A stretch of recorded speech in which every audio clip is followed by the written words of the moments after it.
para dar inicio a esta nueva entrevista académica. Adelante, Jorge. Adelante, Adrian. Perfecto, Fabián. Muchas gracias. Hola a todos. Mi nombre es Jorge Tierney.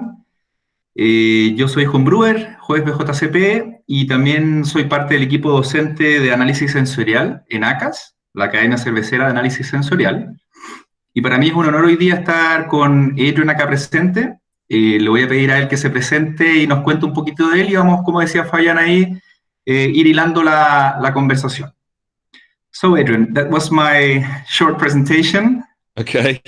Well, I'm a home brewer. I'm a BJCP judge also, and part of the a professor at the ACAS, the Academia de Cervezas, o sea, Cervecera de Análisis Sensorial, Sensory Analysis.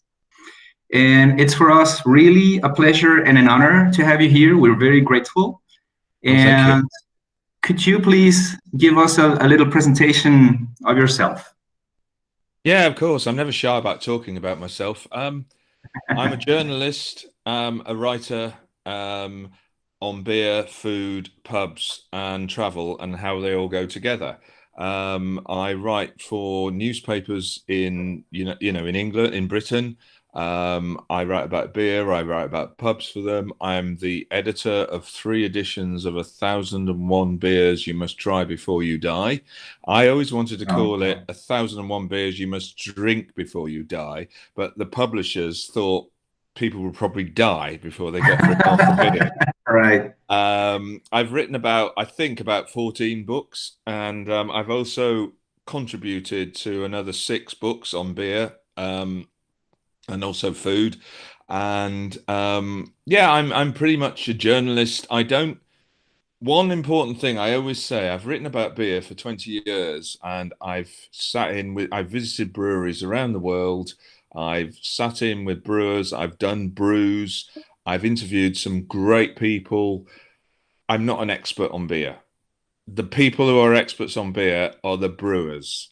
I'm a journalist. I'm someone who looks and talks and listens to what people say. I mean, one of the most important things for me as a writer is people, whether they're brewers, whether they're the people that sit in the pub or the bar, because I'm very interested. One of the things I'm really interested in is the culture of beer.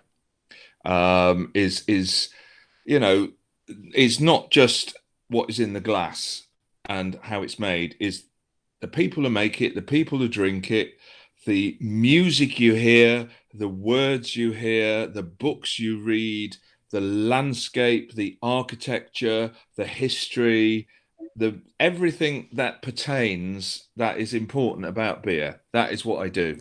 So, I'm also a beer judge as well.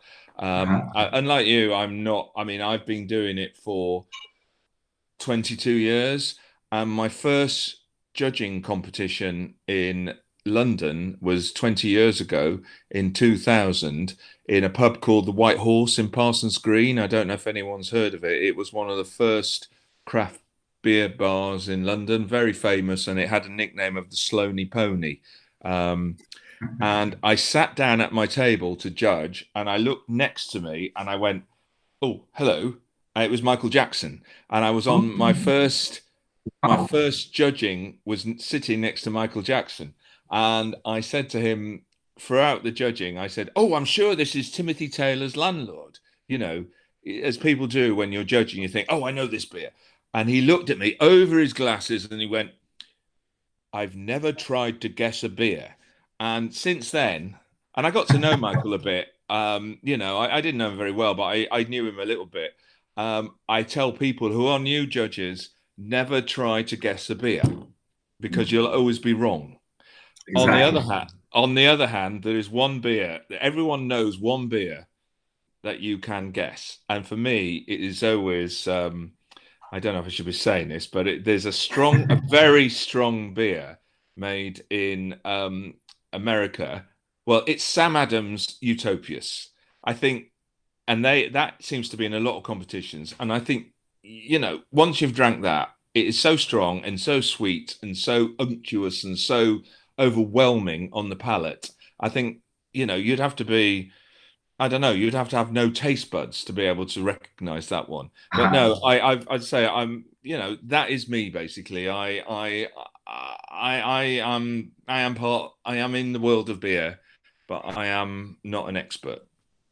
Well, There you go. that's quite a resume. Nice. And how is it that you got into the beer world, and how is it that you started doing beer journalism, and who were your influences or references?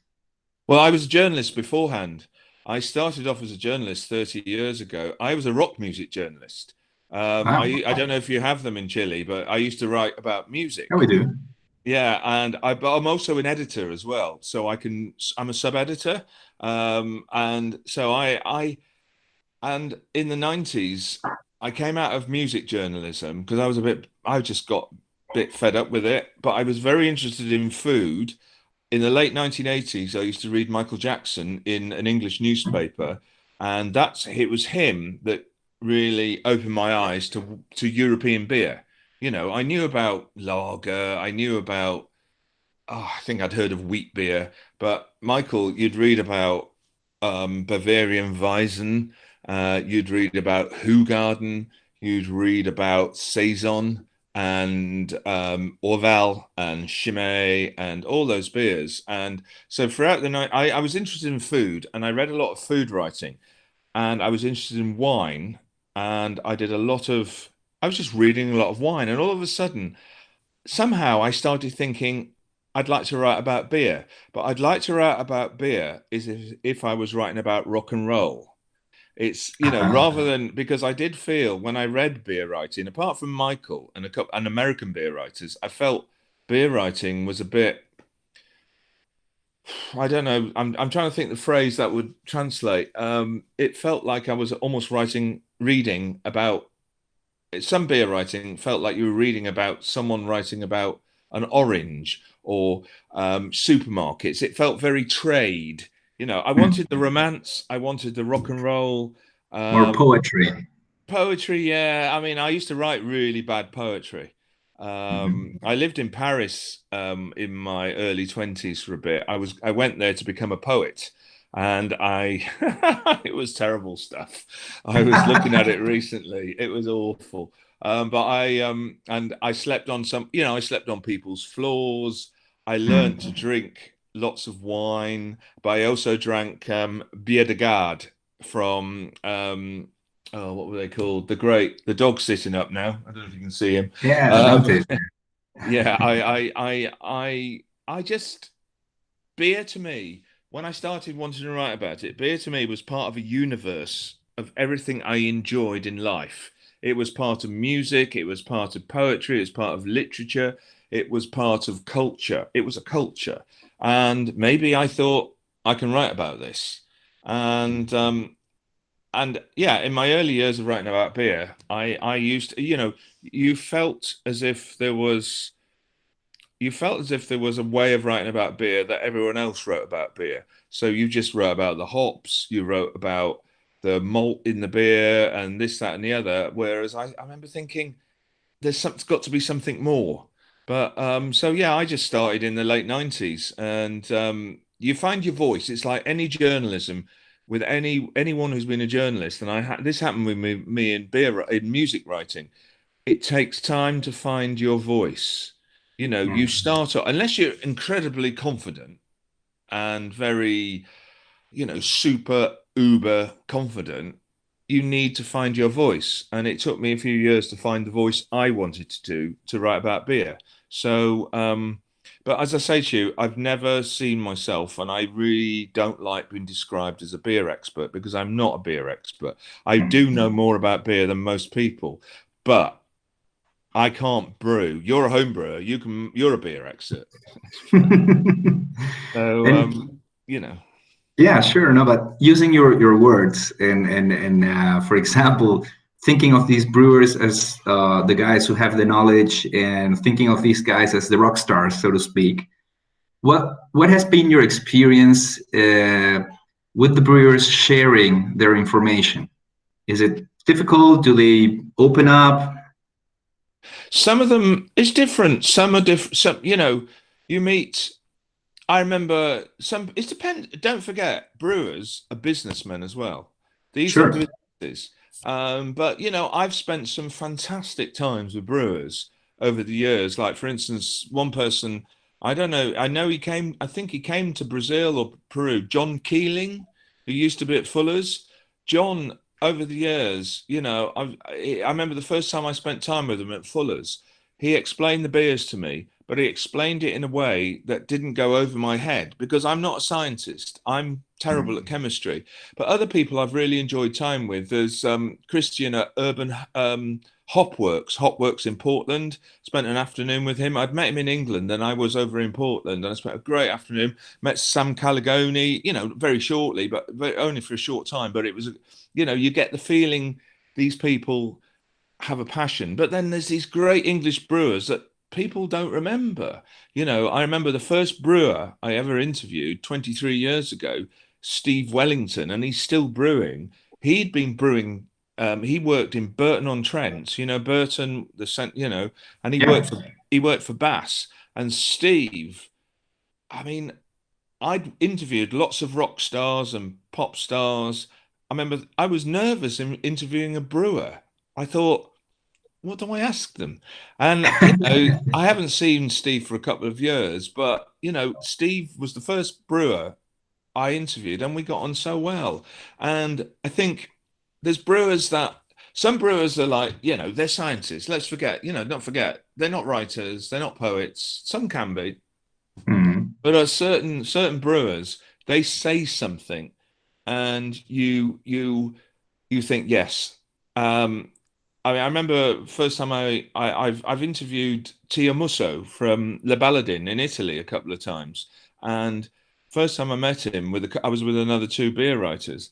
He talked about how he played music to his yeast in the Hmm. same way as pregnant mothers, you know, with the baby, used to Yeah. have What's Mozart. for babies? Yeah. Yeah, and so that was quite fascinating. And there's another brewer.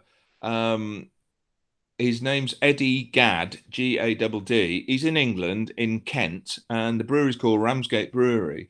And I remember interviewing him on the phone once, and I can't remember what he actually said, but he said something to me about the way he brewed that I just thought, as a journalist, you know when someone's saying the right thing.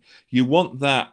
I mean, I don't want to sound vulgar, but you want the money shot. You want the Yeah. words that say, yes, this is what I want. And like Eddie was right.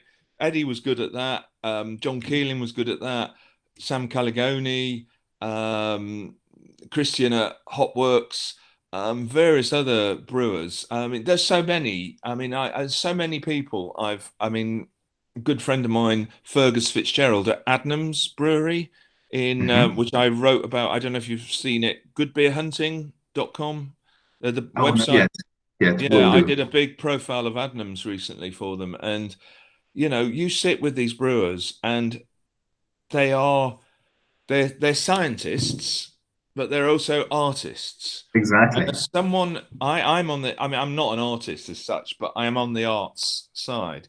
And Mhm. when a brewer bridges that gap, that is when your senses go into overdrive. You think, yes, right, okay. As a journalist, as a writer, when you get a brewer that bridges that gap between the arts and the science or the chemistry, you've got Perfect. the money shot. Right. Sorry. Right. Right. You know what I mean? Yeah. And well, hearing you and listening to you doing your job for over 20 years, what would you say has been the evolution of brewing and brewers in the UK specifically? It's well, obviously the big you know, I started writing about beer and I didn't when I started writing about beer, I was also writing about other things. You know, I've never been just writing about beer because I think sometimes it's really good to stand back and do other Mhm. things, do other journalism. But if I look back now over 20 years, the big moment, and no one really knew it was coming, but is like around 2005, 2006. the first, craft beer, basically. We talked about craft beer from America. I remember trying Goose Island IPA in 2003 when it was brought into the UK, and it was fantastic. And I knew there were brewers who were experimenting with hops. But I also quite liked my traditional beers, my bitters, my stouts, and the porters. But all of a sudden, well, no, it wasn't all of a sudden. It was quite, it evolved. You talked about evolution. Yeah, it evolved quite slowly. You got that influence of the American brewers. And for me, if we're looking about, the phrase year zero, the year zero in British craft beer is 2005, when a brewery set up in a stately home, I don't know what you call it, an aristocratic house. This was Thornbridge, Thornbridge Brewery. Year zero is 2005 when Thornbridge set up. And I went to Thornbridge in late 2005, and I was told, oh, the brewers have gone home. There were two brewers there, and they've gone home. One was an Italian and one was a Scotsman. And I said, oh, I'd like to talk to them. I met them eventually. And of course, they made Jaipur. Do you know Jaipur? Which was the first real... Jaipur was the first real modern British, IPA. And of course, the Scotsman was Martin Dickey, who went to start Brewdog. And so basically, you've got 2005. That's when everything changed. 2005 onwards, I remember writing, and you just felt there was an energy. There was an energy going on, and there were new beer writers coming as well. And I became friends with some of them. People like Melissa Cole and Pete Brown, and we were all hanging out, and we were talking about. We all went different ways, but we still had a vision, of beer. And we were, and then of course later on, Brewdog appeared, and Punk IPA. And, and these were beers you thought, well, I've drunk these beers in America and now they're being brewed in the UK. And it was, So I think for me, in the early days of writing about beer, if I look back on it, they were really boring stories. It was like Fred Smith sets up a brewery and a farm. He uses English hops. He's quite keen on making a stout. That was it. Whereas, but then there were other interesting stories. Actually, 2000, one of the most important breweries of that decade was Meantime Brewery in London, and they were just brewing lagers. They were just brewing, and they weren't doing any real ale, just lagers. Alistair Hook, and also Fuller's at the same time, around about 2003, 2004. I can't remember exactly. They started doing their vintage ales. I don't know if you've tried Fuller's vintage ales. Every year. I had one on Friday. That was my birthday from 2016. Lovely. Oh, Marvelous. Wow. Yeah, exactly. Marvelous. So Fuller's started doing them in the late 90s, but I only sort of came across them in the 2002, 2003. You also got a lot of paler beers. There was things like Pale Rider, I think it was called, from Kellermallen Brewery in 2002, and also Oakham Citra.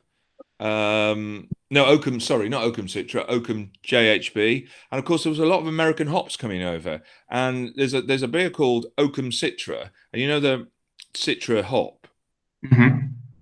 The Oakham, I think it was 2009. They were the first brewery to use the Citra hop.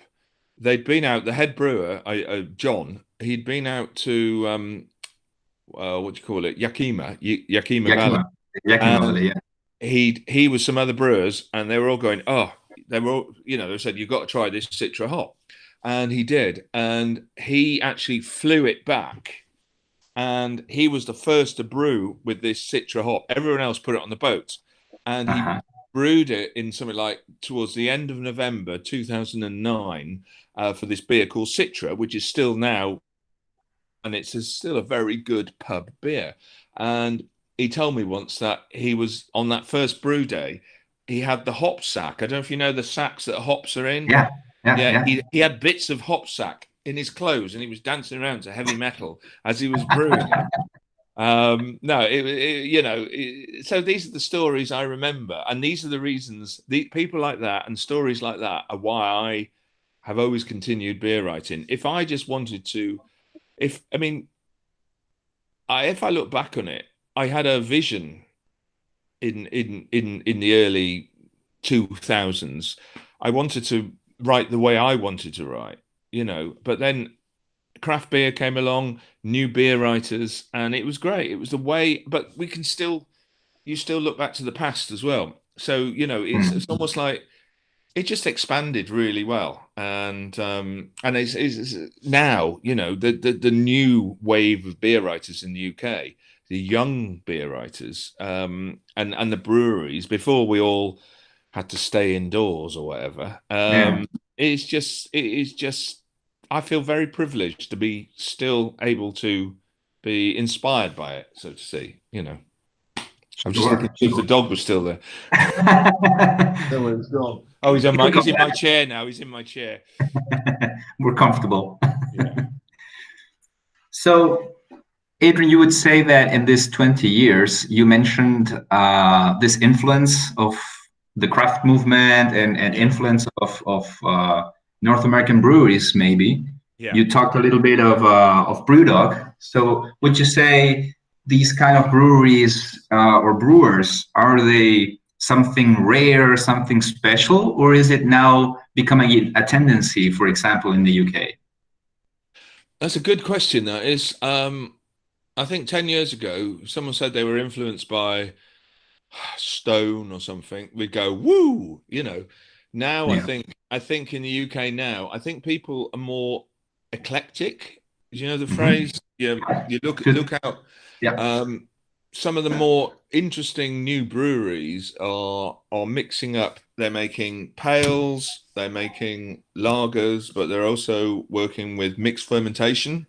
For instance, Duration, who are a very good brewery in Norfolk, they're making some great beers. And their German beer, whose name completely, their German Helles or Pilsner, their German pale beer anyway, completely escapes my name. But you can read about it on my blog. But that is really good. So I think you're right. The tendency, it's when you hear a brewery, a middle of the road brewery, I'm not going to name names, but a brewery that's been around maybe for 20 years, and they've always had one or two brands which are, blonde beers and brown beers, and all of a sudden they go, this is our craft range.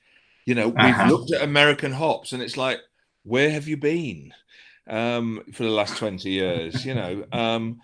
And it's not just about American hops anymore. I think the most innovative brewers in the UK now, yes, they're using American hops, but they might be making lagers as well, not just with American hops. They'd be looking at their yeast and thinking, how can I do this? It's not enough to get in a whiskey barrel and say, here's our whiskey barrel aged strong ale. I mean, exactly. It's like, yes, you can do it, of course, and there's a market for it. But I think the forward-thinking brewers are the ones who are. I mean, for instance, for my money, the best brewery in the UK at the moment, whose beer I would probably quite happily live on, is Burning Sky in Sussex. But then I see. I've never been one for saying I can only drink one beer. Yeah, sure. It's a false thing. I mean, because if I think of Burning Sky, then I think 5 miles away there's Harvey's Brewery, which is a very traditional family brewery, but they make some of the best beers in the UK. And then further on, and then I think there's a brewery in Lewes, in the same town where Harvey's is. I've never drank their beers, but I've followed them on Twitter, and I can't even remember what they're called. They sound interesting as well. They're mixed fermentation. So I'm that how many breweries will be left at the end of all this, I don't know. But it is, I can't drink everything, much as I try. And also, I do have a great love for for lagered beers from Central Europe. You know, I was in Franconia 2 years ago, and I try to get to Bohemia once or twice a year. I've been once already in January. I'm not sure I'll get there again, but you know, I just love drinking in that part of the world, drinking beer, because, you know, not from every brewery, but huge. I mean, if everyone who's listening, if they've never been to Franconia, you should go once in your life. It is to drink beer in Franconia. It is one of the, you know, it is one of the most incredible things you should do in your life. But yeah, anyway, so I'm drifting off the point there, but good tips. I'm just thinking British breweries now are eclectic in their influences, the good ones. You know, there are still people just coming out, we're different. What'd you do? Oh, an IPA and a porter. Oh, right, okay. Sorry, British sarcasm there. Sure. Well, and actually, you were talking about lagers, and you mentioned it a little bit earlier also.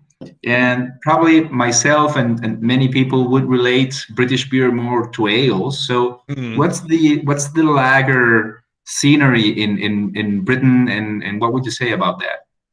Well, the first lagers in Britain were brewed in the late 19th century. In fact, there was an attempt to brew lager, I think, in either the 1830s or the 1840s, but that didn't really work out.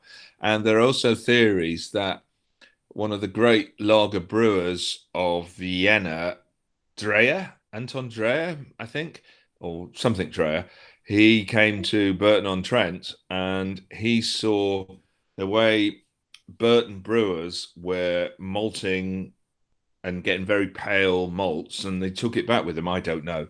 But the lager scene in the UK, I mean, obviously we have had some atrocious lagers in our past. You know, lagers you wouldn't even wash your cat in. I mean, there was a lager in 1999. It was called GB Lager, and the tap, yeah, was a bath tap like that.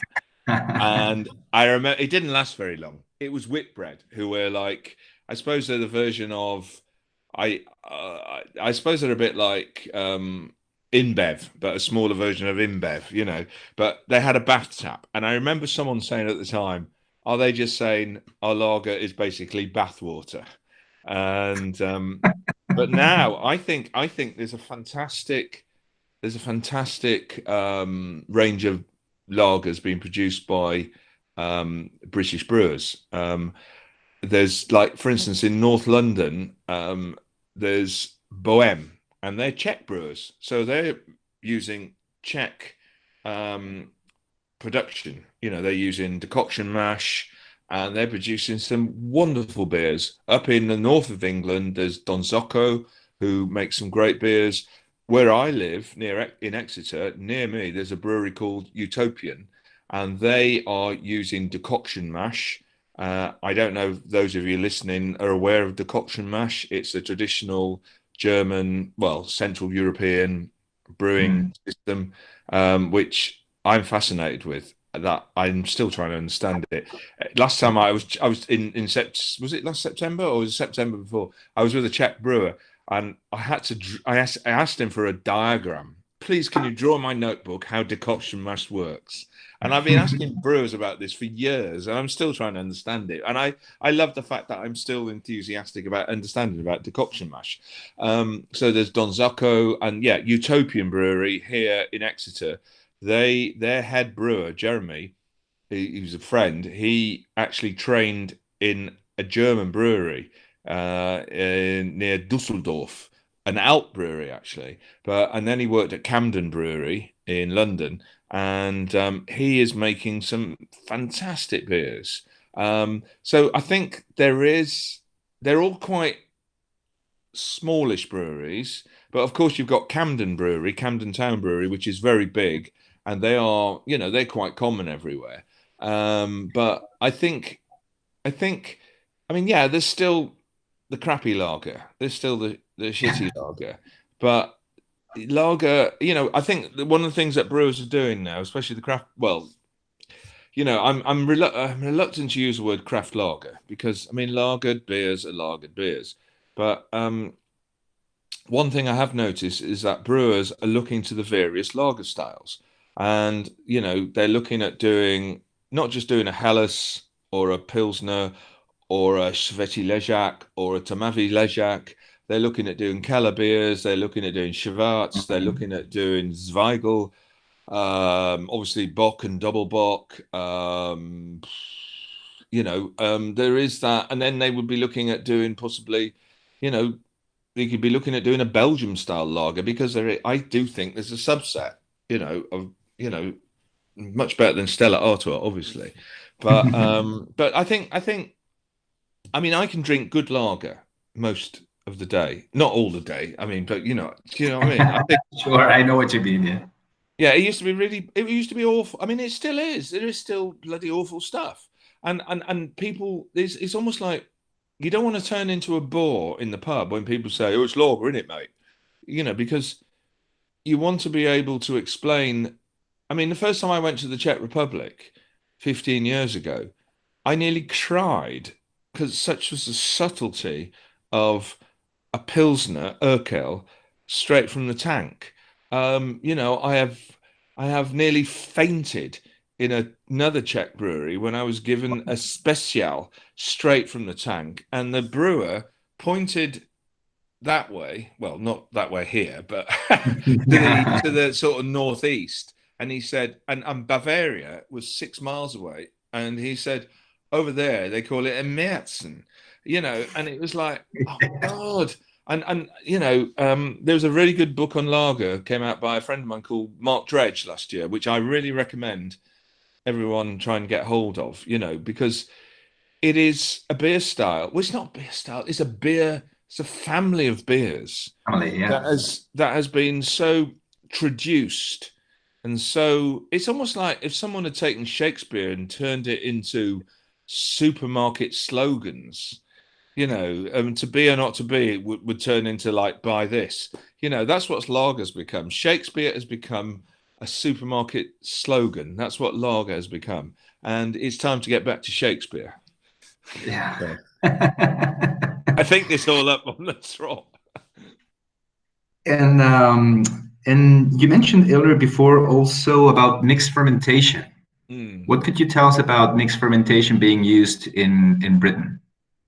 Well, I mean, I think one of the first breweries to do it was Wild Beer Co. I don't know if you've heard of them. On the other end of Somerset, it's a county. I don't know. We have counties, which are like districts. Well, no, districts are like cities, but regions. Sure. That's it. Yeah. Yep. And I'm just trying to, Wild Beer, they look to the Belgium tradition. And so there's almost like they started off by blending, wood aging. Their first beer was called Modus Operandi, and they sort of brewed this old ale. Then I think they put it in a wine barrel or something, and then they let it age, and then they blended it in with something else. And so I think the mixed fermentation really started in 2011, 2012 in the UK. And of course then sour beers came in. And I mean, I wrote my thing about sour beers. And sour beers, as a friend of mine, a beer writer called Pete Rowan, has said, that's just like a sour beer. It's like saying it's a wet beer. It doesn't really mean anything. It's like saying this beer's wet, this beer's sour, this beer's dry, whatever. But we're stuck with the phrase. Sure. We've had. I mean, I think about 3 years ago it really hit a peak, all the sour beers, and people were doing some bloody undrinkable stuff. I think, in my view, but they are popular with younger. I've noticed they are popular with people. I've sat in the craft beer bar and someone going, "Oh, I can't wait! I've got a blueberry. There's a blueberry sour coming in." And I'm going, ooh. And my biggest bugbear, and then of course breweries start making goozers and they start making Berliner Weiss, but they're not just making a goozer. They put in basil or dandelions or celery into a Leipziger Goose, which is like, really? And I mean, 10 years ago, I spent an afternoon in Bahnhof Bayerischer Brewery in Leipzig with the brewer then, Matthias. And he explained, and I was always fascinated by Leipziger Goose, reading about it in Michael Jackson's Beer Companion. You know, he did a couple of editions, and I got both of them. Well, the second one was half price, so I bought it as well. And he had this little column about this beer in Germany called Goose, and it had salt in it, and it's fascinating. And I never got to try it until 2010. And of course, every little craft brewery now comes up and says, "Oh, this is our Goose," and I say, "Have you been to Leipzig?" "No, not really." "And why have you got blackberries and your father's shirt in it or something?" You know. And it's the same with Berliner Weiss.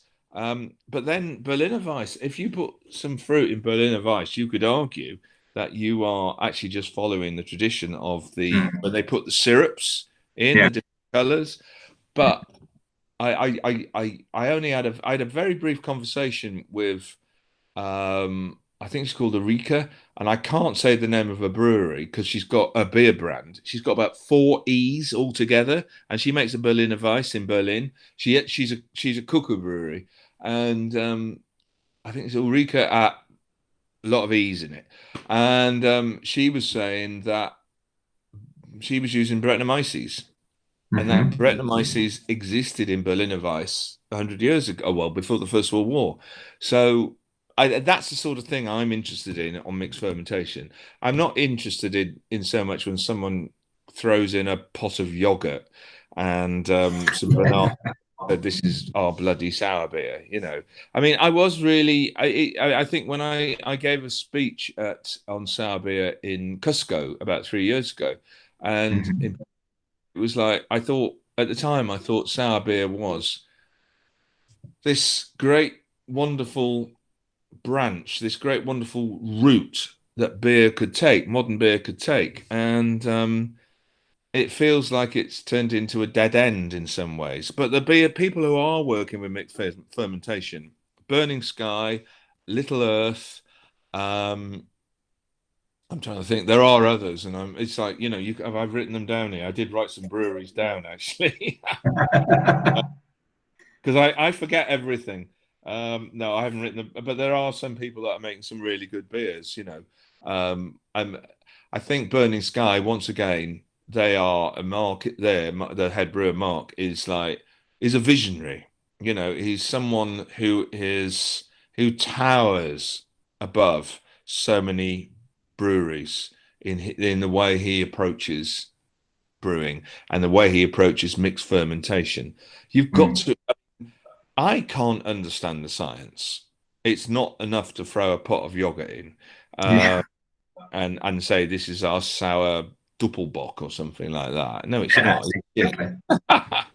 But yeah, I think what we've reached. I mean, it'd be interesting to see. I mean, ask me this question again in a year's time, because obviously I don't know how many breweries are still going to be going in a year's time. I don't know what the market's like, but I think the best breweries, the best run breweries, will still be there, and the ones that are making mixed fermentation beers are the ones that are thoughtful about it, rather than say, we've got to have this as part of our portfolio. You know, I do think you want to. I mean, you know, I'm probably going to be shot down in flames by anyone in Britain, but I think to make a mixed fermentation beer, you want to do it. You don't want to just say, I want to do it because it sells. You know, I want to do it. I want to do it because I'm curious, in the same way as I've been making pizza dough because I want to make pizza dough. I'm not making it because I can put it on Instagram. Yeah, exactly. I mean, I made one today. My yeast is terrible, so it didn't really grow. It didn't. But you know, you want to. And it's also. I mean, with mixed fermentation beers, they're not going to make you rich, but they're going to make you. It's more niche, no? Yeah, but you know, you're going to get the. It's a bit like beer writing. No one is not going to make you rich. but you are, you know, if you're curious, if you have a sense of adventure, if you want to discover something, then I think mixed fermentation. But I think you need to know what you're doing. You know, to say it goes back to just don't chuck a pot of yogurt in and say there you go, mixed fermentation. Exactly. Yeah. Have And you then done throw probably a fruit. have you done mixed Oh fermentation? no, done not. A lot of friends of mine have really great beers. Yeah. Oh right. See, Yeah. I judged when I judged in Peru, there was around a mixed fermentation, and we had a chicha sour, and it was like Chicha de jora. it was not very brilliant, but there you go. Well, There's no yogurt though. sure. And if you probably think about it, and I regularly think about it, that today what we know or what we drink as beer, being these beverages and very well, most of the time they're very transparent and clear, etc., and all Yeah. these aromas and whatsoever.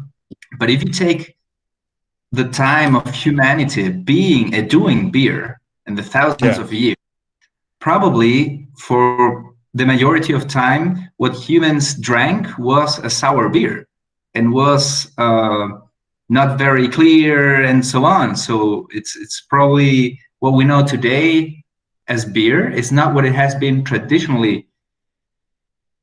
But yeah, but then we've only had printing for 600 years. So would we say we go back to writing by hand? You know, Yeah. I mean, you know, it's just like the Gutenberg Bible's what, late 1400s. Yeah. You know, in the whole span of human history, most of everything we take for granted today is probably in the last 600 years. I mean, do you want to go back to wearing clothes made out of animal skins? Sure. No, you know, do you see what I mean? I mean, yeah, sure. I have no problem with hazy beers. I mean, that is one of the big, you know, I don't have a problem with hazy beers. I have a problem with bad brewing. Exactly. You know? That's it. Yeah. So. And from all these styles that we have been talking, or families, what would you say is today the most popular style or styles in the UK? Is there any? Well, if you're talking mass market, the popular style is lager. You know, not lagered beers, but lager. You know, it's going to be Kronenberg, it's going to be Carlsberg, it's going to be Carling, it's going to be Carling. But if you're looking in the craft beer bubble, it's obviously IPA. It's going to be, but the hazy boys, the hazy IPAs, the hazy juicy IPAs that look like orange juice are quite popular. But I still think they're a small part of the market. But you know, they are beers. Some of them are really good. I mean, for instance, Daya this is about 100 miles away north from here in Cheltenham, very posh town, very nice town, is make fantastic beers. Verdant make hazy beers, and they're in Cornwall, which is down almost in the Atlantic. They make great hazy beers. But I've had other hazy beers which taste like paracetamol. You know paracetamol, the tablet. You know. Yeah. So, but hazy beers are really important. I think. I mean, I don't have figures. I can only go by anecdotes. You know, when I've been in the pub, IPAs. You know, I'll tell you a story. A couple of years ago, I was in a bar in Budapest, a craft beer bar, and I was just sitting there. I was doing a travel story, but I was going around the bars as well. And I was writing my notes up for the day. You know, I was looking at my notes and writing about. And then these people came in, English people, and you know, first thing they said was, "Have you got an IPA?" And they were not beer geeks; they were lads. And it's like you just think, yeah, that is the language of beer at the moment, IPA. Yeah. But the language of beer at the moment has become the Tower of Babel. Babel. You know, it's like a multitude of languages. You ask if you went into a bar and said, "Can I have an IPA, please?" What sort of IPA do you want? Do you want an English IPA, a West Coast, an East Coast, a Mountain, a Black IPA, a Rye IPA, a Red IPA, a Belgium IPA? A Czech IPA, as a couple of brewers have Sure. said to me, exists. Probably a Peruvian IPA or a Brazilian IPA. But I think IPA is the dominant. If you're looking at craft beer circles, I think sour's there, lager's really important. Obviously, slightly lower because of the strength. Imperial stouts, pastry Mhm. stouts. Stouts with with children's part. Oh, it's the dog. I wonder why I heard this noise then. He's snoring. He's snoring. Oh, really? Yeah. Oh, I think he's had too much beer. Yeah. Pastry stouts with like the ingredients you get in a children's birthday party. Uh-huh. It's talking about it now makes me. The pubs have been closed for 2 months. I haven't been into a pub now, I think, for about 9 weeks.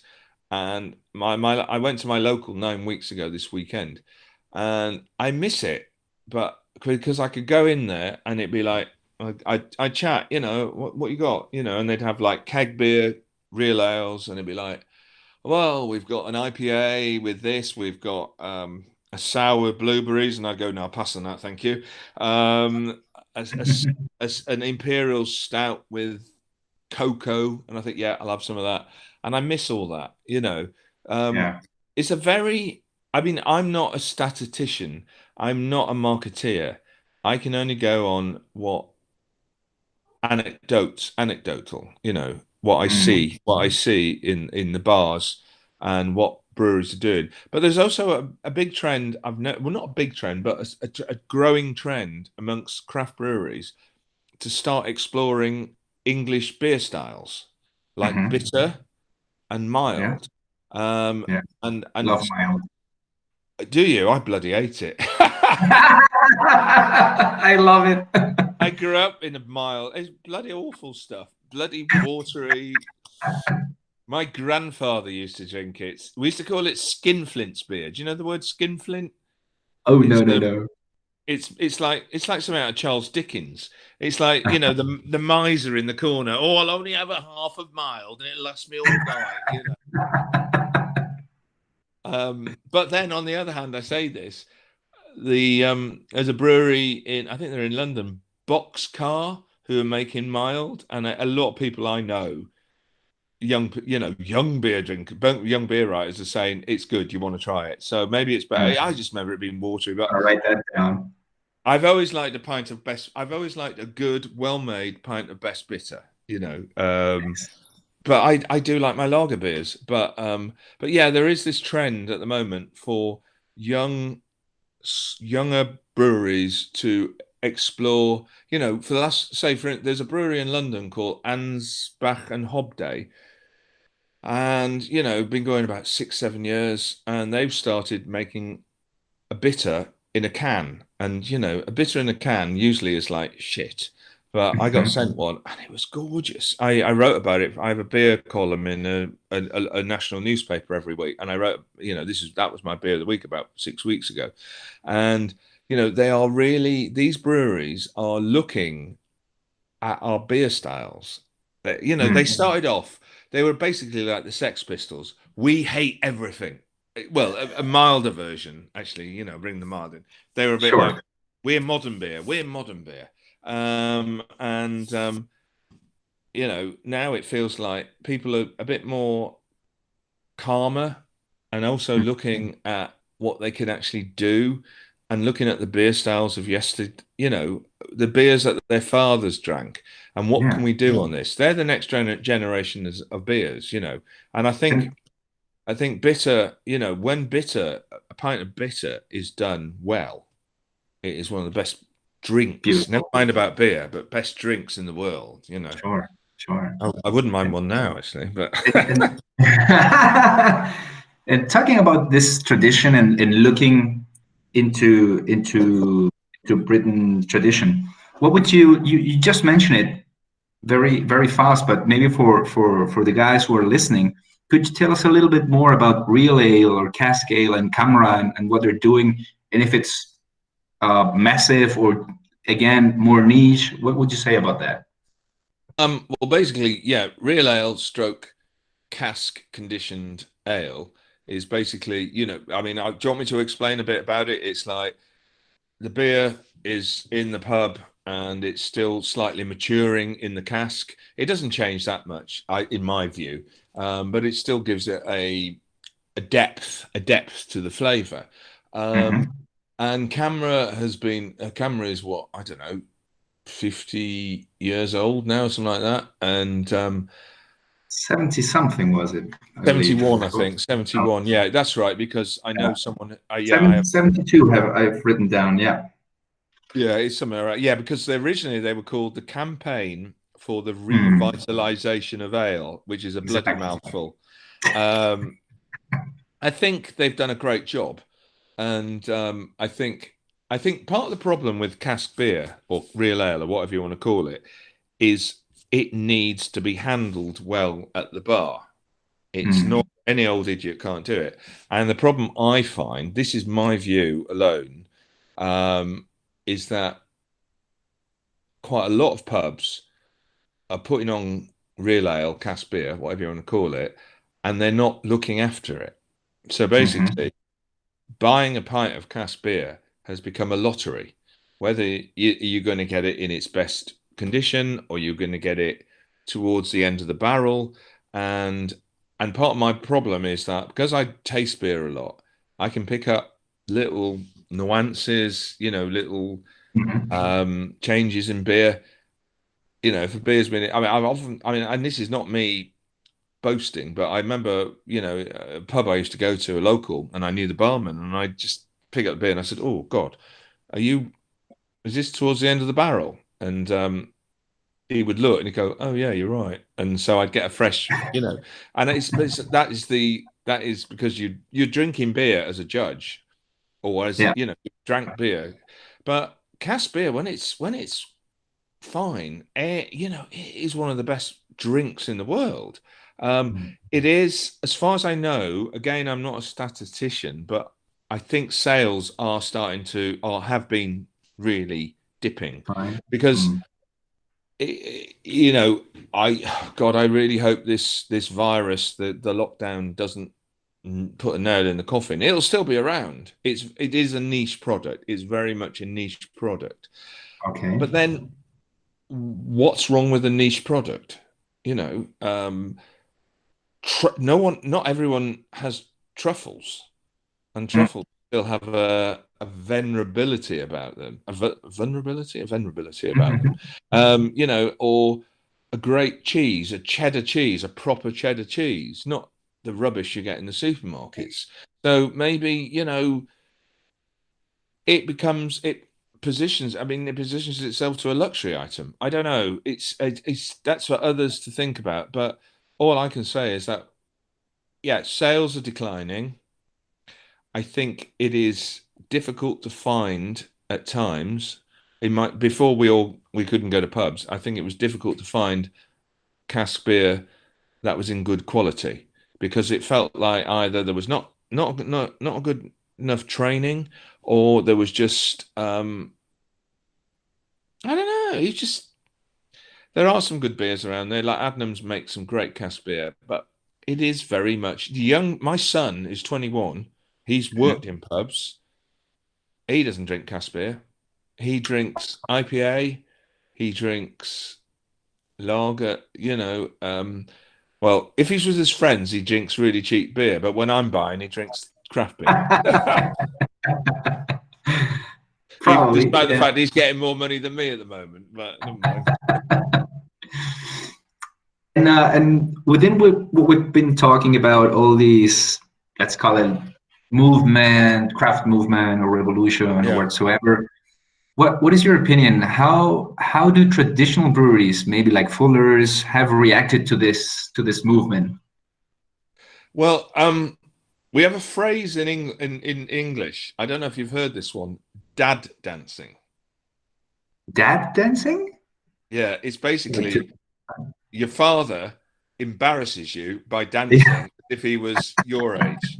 And I sometimes felt, not Fuller's, I hasten to add, There was a brewery. There is a brewery.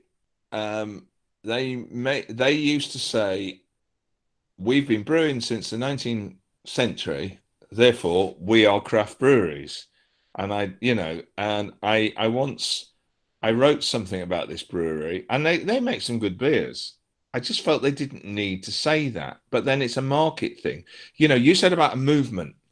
Craft beer at the end of the day is a business.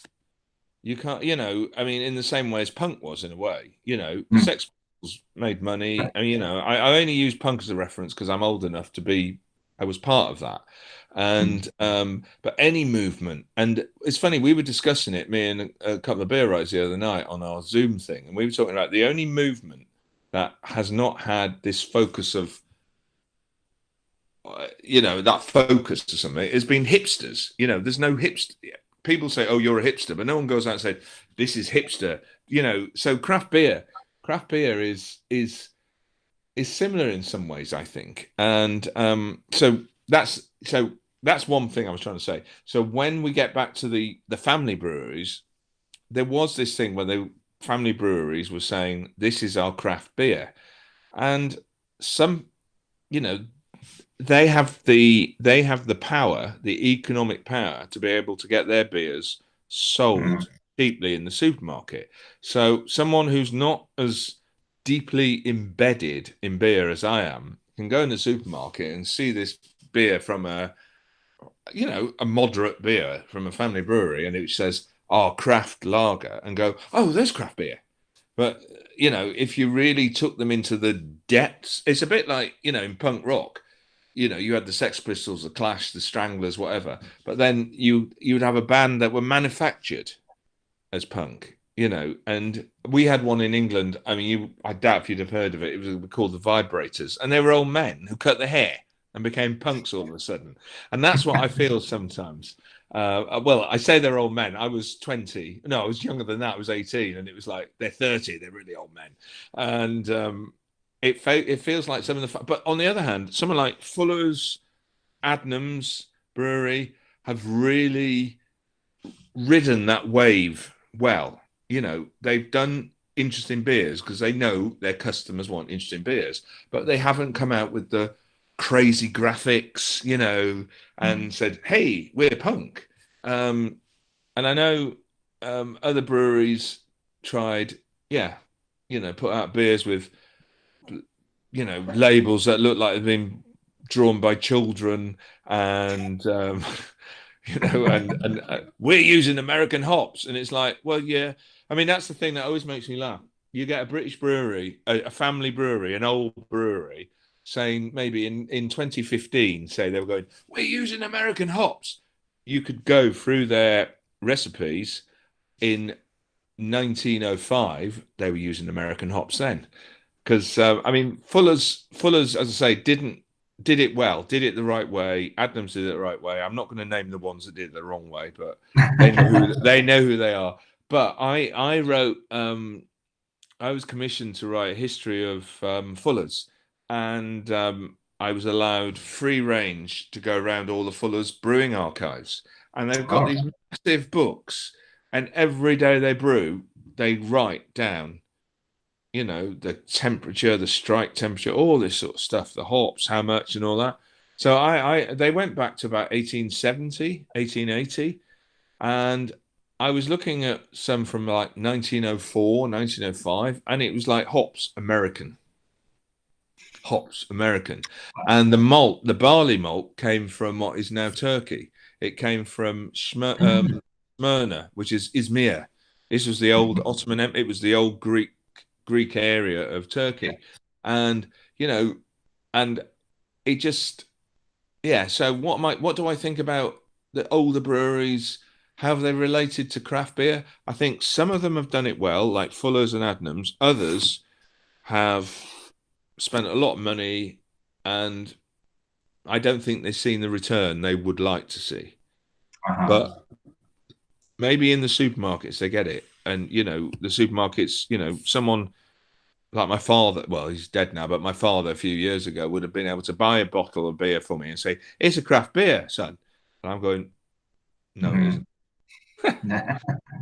But as I say, that's what I mean about dad dancing. It's a bit like stick to what you know, but then it's a market. You know, the people they're trying to get to. I don't know. It's a very interesting question, that one, because I can see a lot of points. I can see a lot of points there. You know, different points to the argument, because an old brewery trying to do craft beer could argue, well, we've done research. There are people out there who are not geeks, who are not nerds, who are not, you know, like yourself, writers. They don't want to be.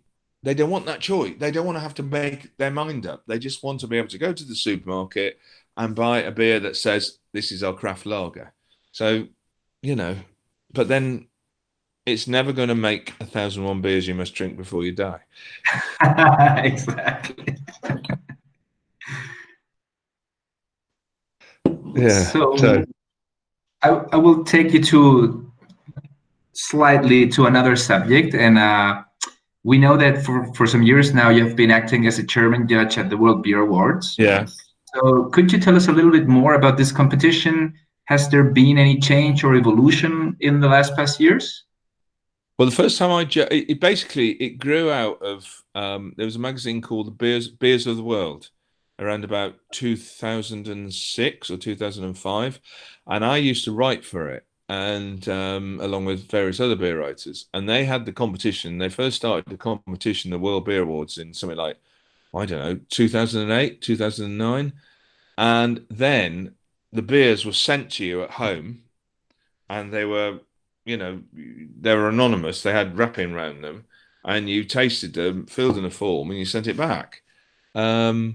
And then we started having it in Norwich, in England, and then they also had the North American version, and Canadian, and then they developed the Brazilian version, and last year, obviously, the Chilean version with Chris. Exactly. German version, and also the Japanese version. You know, it's an attempt.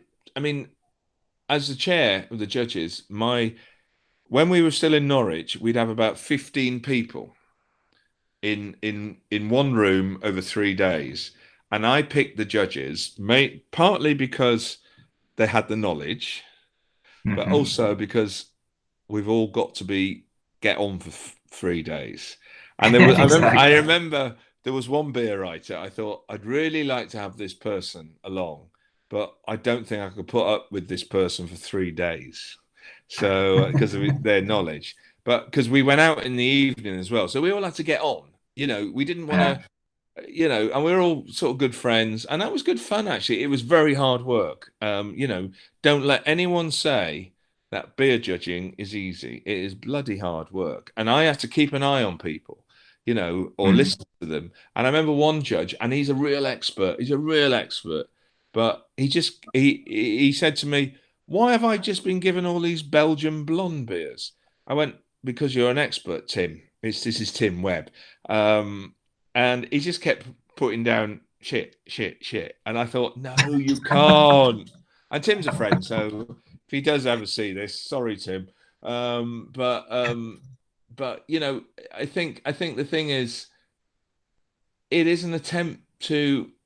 Thing is, you know, you don't get every beer in the world, obviously, and but I think you have a really good cross section of beers across the world to try.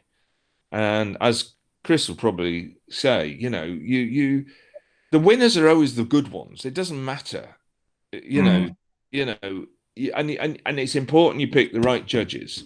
You want people who know what they're talking about. You don't want people who come up to you and go, I mean, I've had people say, "Oh, can I be a judge? I talk about beer in my pub," and it's like, no, fuck off. Sorry, you can put that off. You know, and it's about people who know, but it's about responsibility as well. You know, it's that, you know, to be able to say there is a problem with this beer because, or this beer is good because, or this beer is not in the right category because. I mean, the biggest job I have because I don't actually judge it anymore. I just stand over people and say, "Can you get it done, please?" We are looking for new challenges. We probably will be doing it remote this year, but Sure. I don't know how. We are doing it this year, though. It's important that we continue it this year, to say that, yes, we can still judge beer in this great time. Well, great time is the wrong word, actually. I was thinking in this time of coronavirus. The World Beer Awards we can be like this big fortress. The flood comes against and recedes again. But, it's the point I was trying to make. Yeah, it's important that people are there. They know what they're on about. They communicate why a beer is good or why it's not. We don't need many words. And yes, we don't have all the beers in the world, but we have some fantastic beers there. And they are usually, good beers always win out. Sure. And I really enjoy it. And next month, my work will really start because basically I have to go through the whole database of every beer that is entered and make sure it's in every right category. And that is a difficult one because I'm on website. I have to go and look at a website from around, websites around the world. And I do remember once a brewery put in a beer from, I won't say which country, but they put in this is our saison. So I looked at their website. I got the English translation. It was like, oh, Pilsner Lager. So I have to make sure it goes in the right category. Yeah. And occasionally we get controversies. People say, "Well, why is that beer one?" Well, because it's a blind tasting. That's what I stress. Nobody knows what they're tasting. And judges will say, "I don't think this is the right category." So you have to taste it and you have to say, right, okay, we'll move it into that category. But normally, because other beer competitions, once they allow brewers to just put that. They say, I want to go in the saison category. Okay, and that's it. You can't move then. We can't move too many. And I do make sure. My aim is to make sure that everything is in the right category, because. And that is the hardest job for me actually, because half the time I haven't tasted the beer. But we do have a great bunch of judges. The people I oversee, and a lot of them are people I know or people that have been in. People like they've been introduced to me. People will say, "Can I judge?" And I have to look at their qualifications. They don't necessarily have to be BJCP, or is it BCG? No, it's BJCP, isn't it? Yeah, I always get it mixed up. But we do need them to be in some way or another involved in the beer world. Whether it's just a blog or whether it's PR or a brewer. But of course, when you're a brewer, you make sure that they don't judge their own beers as well. That is always another. Yeah, exactly. And you're the one who chooses the judges, or do you have a system? How does it work? Well, at the moment, we've obviously built up judges who've used over the years, and but I do I do get emails of people that say from the World Beer Awards, they say, do you think this person should do it or whatever, and I will say yes or no. We do have this sort of crew now of people, but it is going to be it is different this year, obviously. Sure. Obviously, we won't be using, because 2 years ago we changed it from that one room where there were 15 people there for 3 days to a hall where there were 80 people over one day. Wow. But we obviously can't do that in July. So we're looking at remote. We are still judging, though. We are still going to be judging. And then when we do the final awards, we have brewers, people who've entered, they come and judge. But obviously my job then is to make sure they don't judge their own beer. Their own beers, exactly. Yeah, you've got the head brewer Roden back there, and it's like, no, mate, you're not going to judge. And you talked a little bit, or you mentioned the word controversy, and about that. In South America, we also had a little bit of controversy regarding it, regarding the prizes given at the World Beer Awards. For example, in Chile, I think we had 42 beers competing, and they received in total around 40 medals, more or less. Right. So could you explain how the system works regarding the recognition or the medals given to the beers? Well, I think it goes back to blind tasting. So you're saying there were only 42 entries. Is that right? I believe so. There were 42 entrances, and we got like 40 medals or something like that. Well, it's down to the judges. If the judges believe that these beers are worth a medal, then I think, we rely on our judges to give their, I don't sort of sit there afterwards and say, right, they should have a judge, or they should have an entry or whatever. It is up to the judges to pick them. It's all blind tasting, and that's something I say to people who will say, how did that beer win? I'd say, well, they won because on the day it was tasted well. We don't give medals to everybody. So that's all I know. I don't know enough about this on the Chilean side to comment further than that. But the judges taste blind, and if they decide on the day to give medals, then that's up to the judges. Sure. And I was looking at the questions done in the chat room. There is one from Christoph Laskan. He says it's 44 entries, not 42. Right. Thank you, Christoph. Okay. Right. And he's making a question also. He says Chile won last year's Best Beer Awards for Oatmeal Stout and Imperial Stout at the World Beer Awards.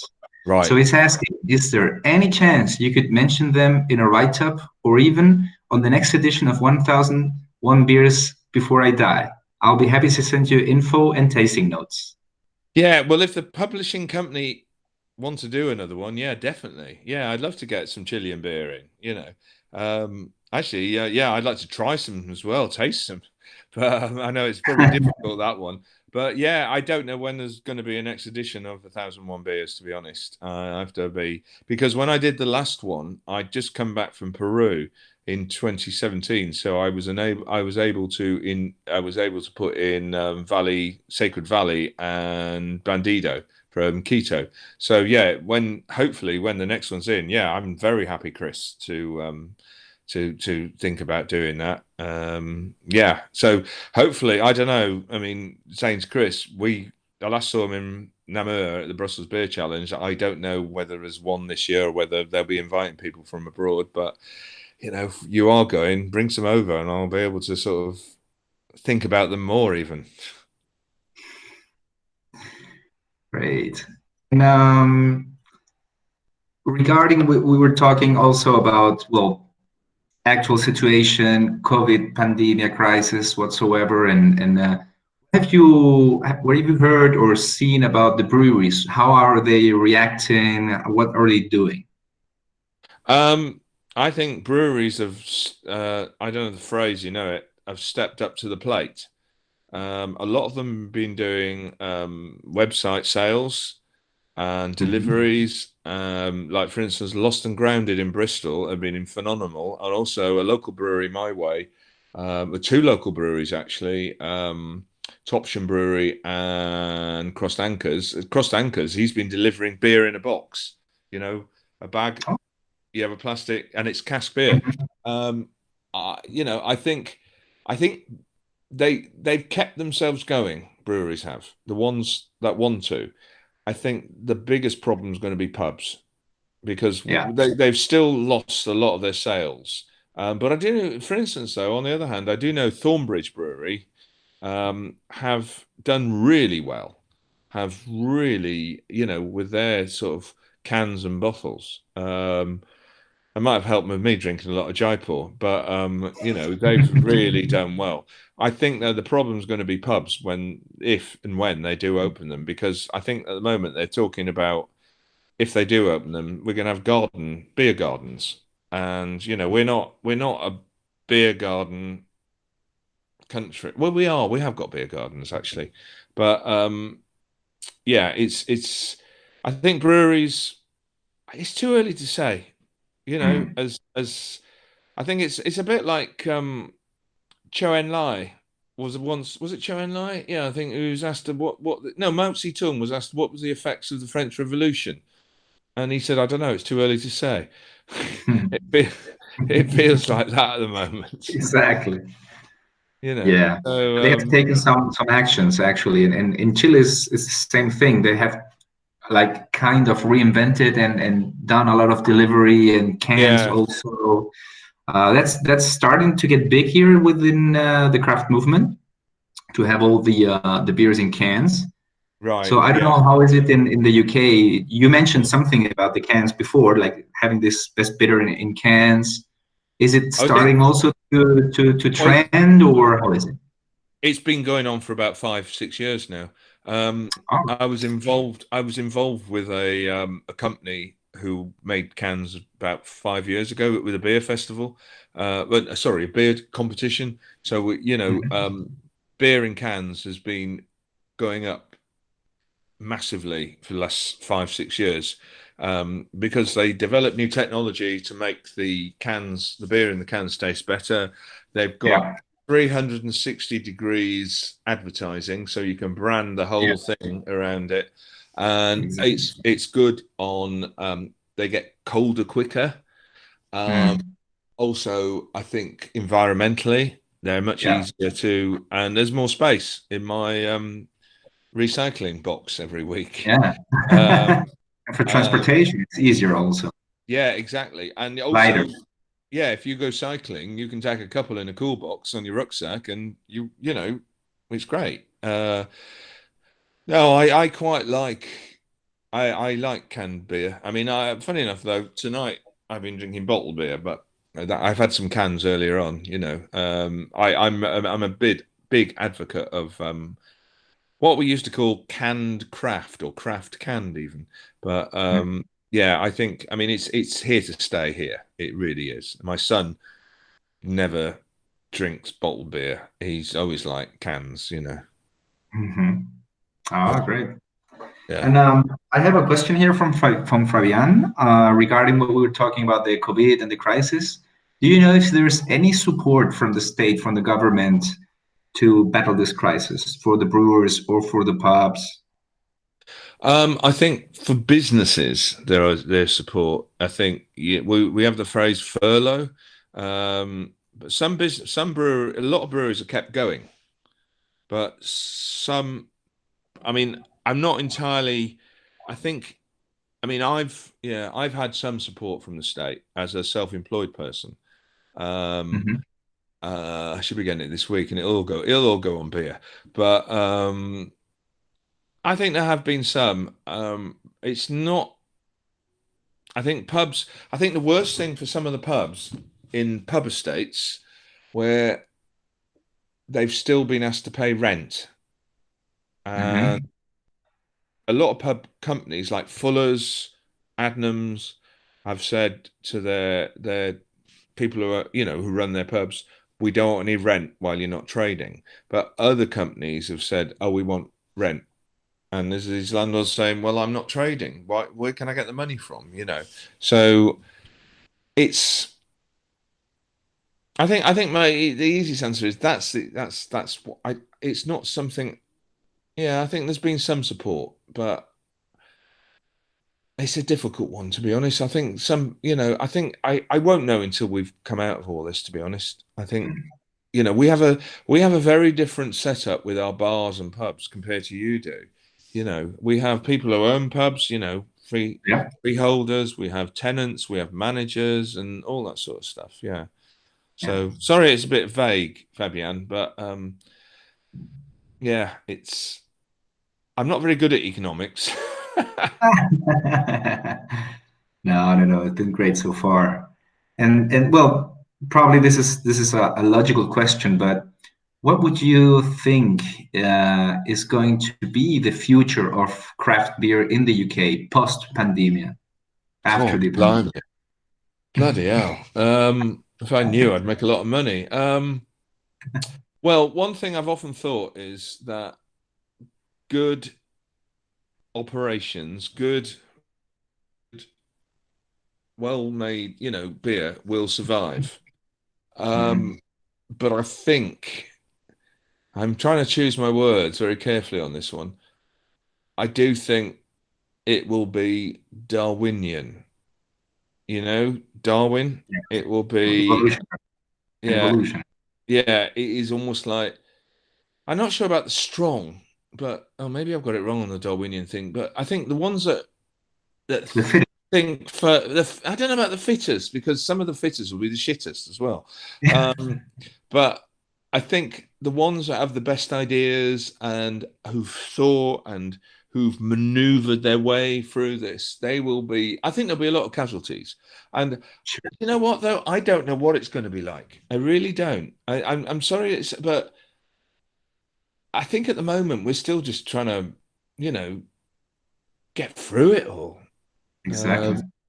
I mean, the fact that off licenses were deemed essential suggests that the government realizes that we do need drink in this country. I think in South Africa they stopped selling alcohol, didn't they? But it's like France closed bars, German bars are starting to open, aren't they? I think, they're important places.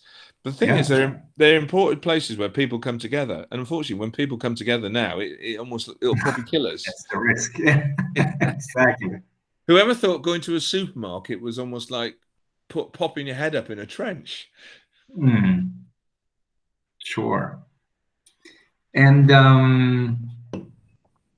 Christoph is telling that Panama has got prohibition.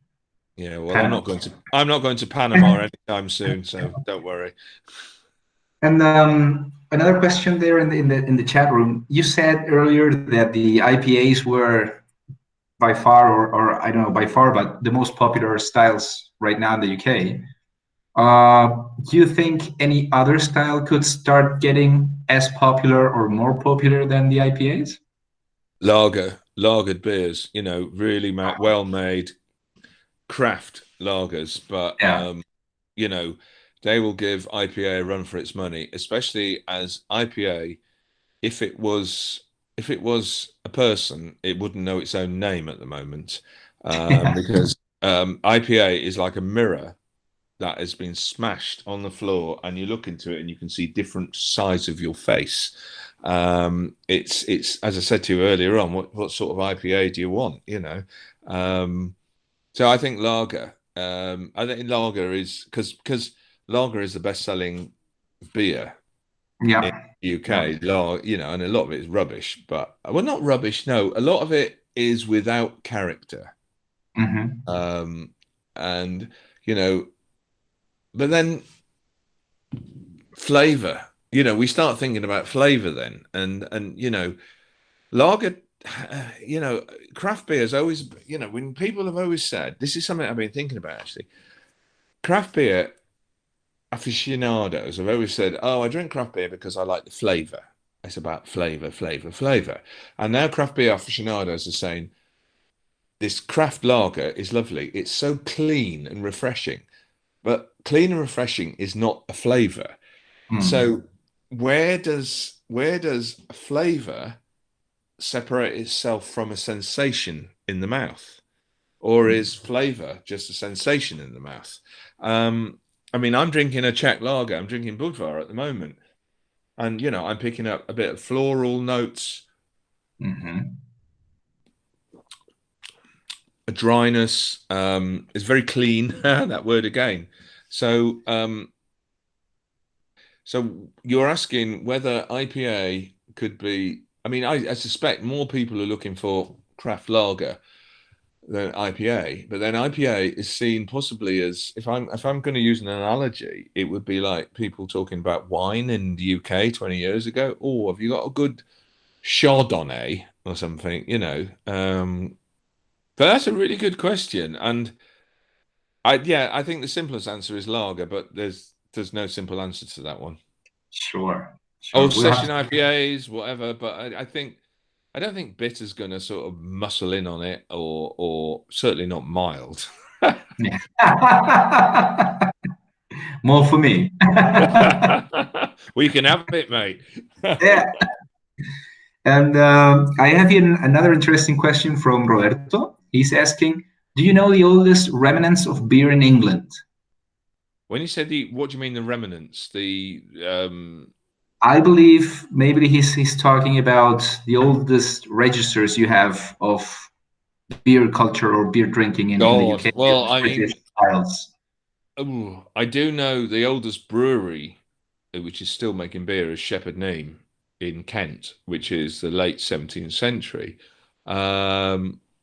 I would recommend Roberto to have a look at a blog by Martin Cornell, Cornel, which is called Zythophile.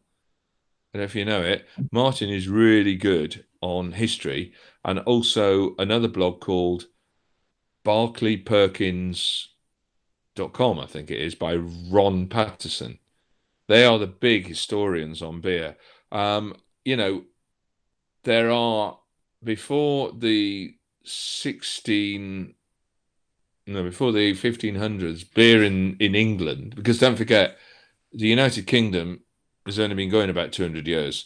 Ireland was over there separate, Scotland was separate, Wales was separate. I'm Welsh and we were separate, but there were different, there would be records of, mind you, I don't think, before the Middle Ages, before the modern age, I think in brewing is almost like baking.